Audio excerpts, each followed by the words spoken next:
Éric Daunier, jeune Mauriennais, s'est pris de passion enfant pour les animaux et la vie à la ferme. Aujourd'hui, il possède son propre troupeau de brebis et de chèvres. L'été, il accueille également d'autres animaux venus des régions voisines. On le retrouve au lever du jour, pour l'emmontagner d'une partie d'un troupeau, arrivé tout récemment dans nos belles montagnes. Donc là aujourd'hui on va monter les brebis sur l'alpage. Donc là on est parti de la station de la Toussuire et on va rejoindre l'alpage qui est donc une partie sur la commune de Jarrier, un petit bout sur Saint-Pancras et un petit morceau sur la Toussuire. Voilà. Donc là on est parti avec 420 brebis qui viennent d'Avignon. Donc elles vont rejoindre d'autres copinelles qui sont aussi du Gard ou du sud de la France. Donc elles viennent passer l'été ici car en bas il fait trop chaud et nous on a une grande richesse d'alpage en Savoie. C'est parti pour 1h30 de marche. Guidé par le berger de tête, tout ce petit monde prend la direction des sommets. Éric peut compter sur l'aide indispensable de ses chiens, dressés au doigt et à l'œil. Donc c'est des chiens qui sont jeunes, donc ont beaucoup de gaz, donc on est toujours obligé de serrer un petit peu pour que ça se passe bien, mais bon là comme on voit les brebis restent bien serrées, ça avance tout seul. Plusieurs chiens travaillent avec les bergers et chacun d'eux ont leur particularité. Donc ça les border collies c'est la race commune. Après la petite frisée là qui court toujours partout, donc celle-là c'est un berger de Crau. C'est une race qui vient du midi là-bas et c'est une race qu'ils ont vachement travaillé pour qu'elle soit. C'est une race très rustique. Et c'est une race qui a du caractère, qui a du gaz et qui ne travaille pas du tout comme les border collies. Alors c'est vrai qu'avec le border collie et le berger de Crau, ils se complètent vachement bien parce que le border collie est plus fin, il fait du travail un petit peu plus précis. Que le berger de Crau, c'est du travail qui va dégrossir, mais sur un gros troupeau de brebis, si le chien il se montre pas qu'il est présent, ça va être, c'est pas possible. Donc c'est pour ça qu'ils se complémentent bien tous les deux. Une fois les rues de la Toussuire traversées, c'est parti pour les grands espaces verts. Après plusieurs mois d'hiver dans la ferme, les brebis, ravis de retrouver les grands espaces, montent d'un pied sûr et rapide à travers champs.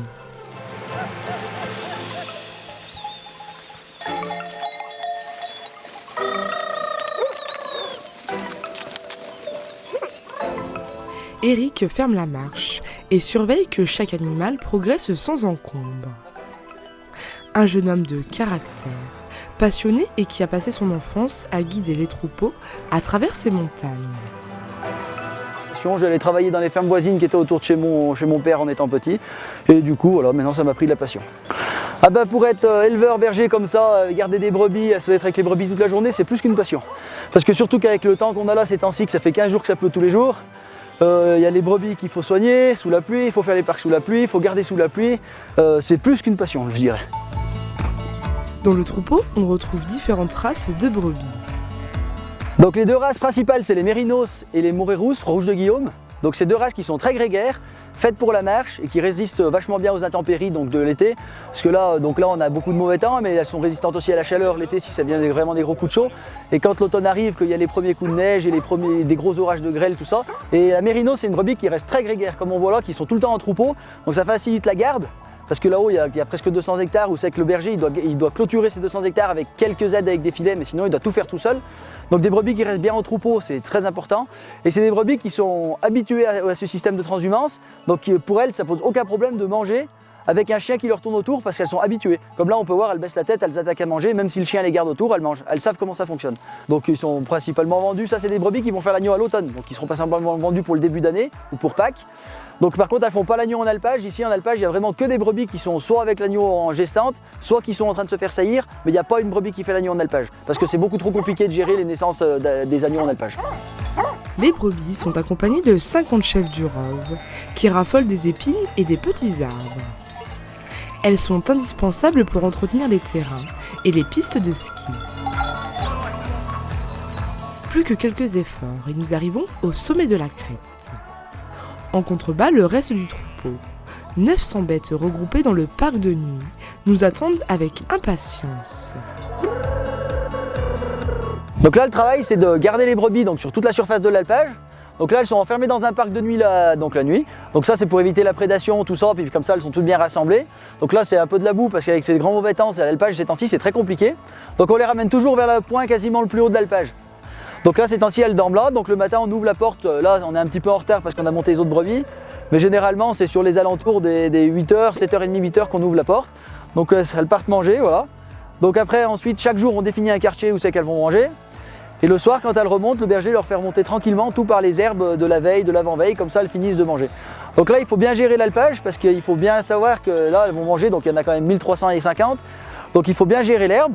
Et là, ces temps-ci, c'est pas évident avec toute cette pluie. Donc du coup, on fait manger des quartiers qui sont assez précoces et qui, avec le beau temps qu'on espère qu'il va revenir dans l'été, et ben l'herbe aura repoussé pour l'automne. Comme ça, les brebis, une fois qu'elles auront fini de manger la partie droite, elles vont revenir sur cette partie pour remanger la repousse d'herbe à l'automne.